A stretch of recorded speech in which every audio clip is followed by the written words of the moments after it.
Support ಮಾಡಿ ಅಂತ ಹೇಳಿ ಅದು ಯಾಕಂದ್ರೆ ಹೇಳಿದಾರಲ್ವಾ, ನೀವು ನಮ್ಮ ಅಭ್ಯರ್ಥಿನ ಗೆಲ್ಸಿ, ನಾವು ನಿಮ್ಮ ಅಭ್ಯರ್ಥಿನ ಗೆಲ್ಲಿಸ್ತೀವಿ ಅಂತ. ಅದು ನೋಡ್ರಿ ಸಾರ್ವಜನಿಕವಾಗಿ ಹೇಳುವಂಥ ಪರಿಸ್ಥಿತಿ ಅದ. ಮತ್ತು ಡಿ ಕೆ ಶಿವಕುಮಾರ್ ಅಲ್ಲಿ ಭಾಳ ಪ್ರಬಲ ಇದ್ದಾರೆ. ಡಿ ಕೆ ಶಿವಕುಮಾರ್ ಅವ್ರಿಗೆ ಮತ್ತು ಮೇಡಮ್ ಅವ್ರಿಗೆ ಒಳ್ಳೆ ಗುರು ಶಿಷ್ಯರ ಸಂಬಂಧ ಅದ ಅಂದಾಗ ಅವ್ರು ತಮ್ಮದನ್ನು ಒಂದು ಉಳಿಸ್ಕೋಬೇಕಲ್ಲ. ಇಲ್ಲೇ ರಾಜಕೀಯ ಯಾಕಪ್ಪ ಅಂದ್ರೆ ತಮ್ಮ ಕುಟುಂಬಗಳು ಉಳಿಸ್ಕೋ ಸಲುವಾಗಿದೆ ಮಧ್ಯದಾಗ ಅವ್ರು ತಮ್ಮ ಉಳಿಸ್ಕೊಳ್ಳೋ ಪ್ರಯತ್ನ ಮಾಡಿದ್ದಾರೆ ಅಂತ ಅಂದನು. ಅದು ಪ್ರಯತ್ನ ಓಪನ್ ಆಗಿ ಮಾಡೋದಿಲ್ಲ, ಆದರೆ ಮಾಡುವಲ್ಲಿ ನಮ್ಗೆ ಏನು ಸಾಧ್ಯ ಇದಲ್ಲ ಕೆಲಸ ಮಾಡ್ತಾರೆ ಅನ್ನೋ ಸುದ್ದಿಗಳು ಇದ್ದಾವೆ. ಅನೇಕರ ಕಹಿ ಅನುಭವಗಳು ನಮ್ಮ ಜೊತೆ ಹಂಚ್ಕೊಂಡಿದ್ದಾರೆ.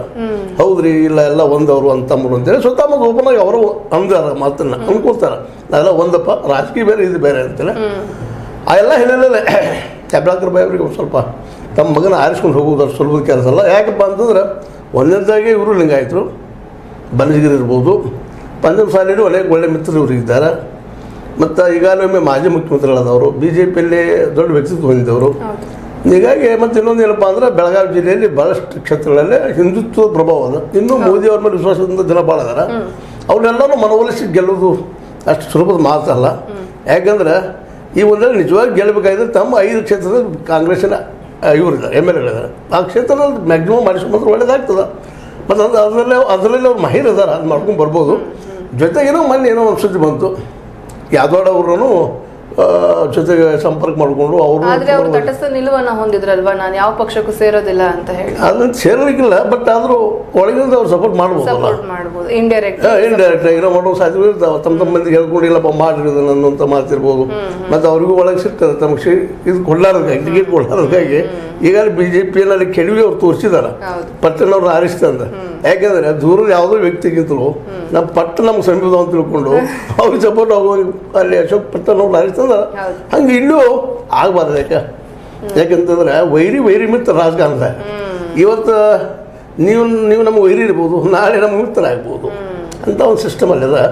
ಆ ನೆಲೆಯಲ್ಲಿ ಈ ಸಲ ಒಂದು ಕುತೂಹಲಕಾರಿ. ಮತ್ತು ಒಟ್ಟಿನಲ್ಲಿ ದಿನ ಹೋದಂಗಿದೆ. ಬೆಳಗಾವಿದಂತೆ ಪರ್ಟಿಕ್ಯುಲರ್ಲಿ ಜಾರಕಿಹೊಳಿ ವರ್ಸಸ್ ಹೆಬ್ಬಾಳ್ಕರ್ ಹಾಗೂ ಸಾಧ್ಯತೆಗಳಿದ್ದಾವೆ.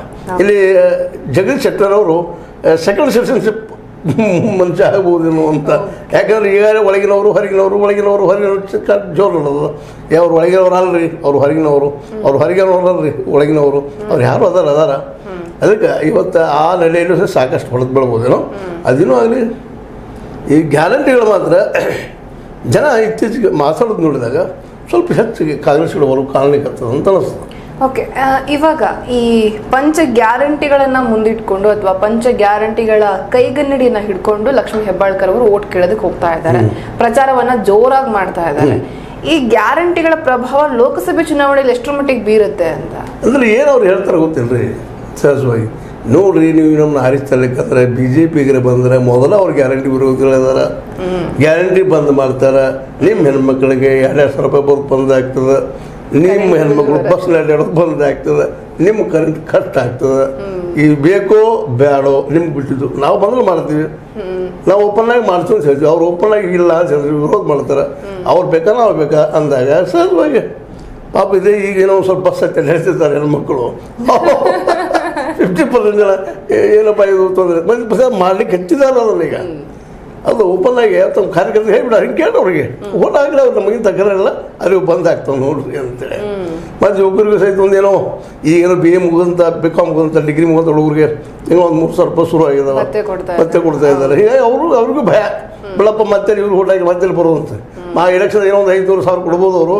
ಈ ರೆಗ್ಯುಲರ್ ಬರೋ ಇನ್ಕಮ್ ಯಾಕೆ ಕಳ್ಕೊಬೇಕು ನಾವು ಅಂತಾರೆ. ಅಟ್ಲೀಸ್ಟ್ ಮುಂದಿನ ಒಂದು 5 ವರ್ಷ ಇರ್ತದಲ್ಲ, 5 ವರ್ಷ ಮುಗಿತನಕ ಆದ್ರೂ ಇರ್ತದಲ್ಲ ಇದು ಕಾಂಗ್ರೆಸ್ ಗೌರ್ಮೆಂಟ್ ಇರೋ ತನಕ. ಮತ್ತೆ ಯಾಕೆ ಕೊಡಬೇಕು ಅನ್ನುವಂಥ ಮನೋವೃತ್ತಿ, ಅದ್ರ ಟೆಂಡೆನ್ಸಿ ಬೆಳಲಿಕ್ಕೆ ಇದು ಸೂಕ್ಷ್ಮದು. ಇತ್ತೀಚೆಗೆ ಕಂಡು ಬಂದಂಥ ಒಂದು ಬೆಳವಣಿಗೆ. ಹೀಗಾಗಿ ಕಾಂಗ್ರೆಸ್ಗೆ ಕರ್ನಾಟಕದಲ್ಲಿ ಹೋಪ್ಸ್ ಹೆಚ್ಚಾಗಿದ್ದಾವ. ಓಕೆ, ಇವಾಗ ಓವರ್ ಆಲ್ ಕರ್ನಾಟಕದಲ್ಲಿ ತೆಗೆದುಕೊಳ್ಳೋ ಹಾಕಿದ್ರೆ ಬಂಡಾಯವನ್ನು ಶಮನ ಮಾಡೋದಕ್ಕೆ ಅಮಿತ್ ಶಾ ಅವರು ಸಕ್ಸಸ್ ಆಗಿದ್ದಾರೆ, ಆಲ್ಮೋಸ್ಟ್ 90% ಅಂತ.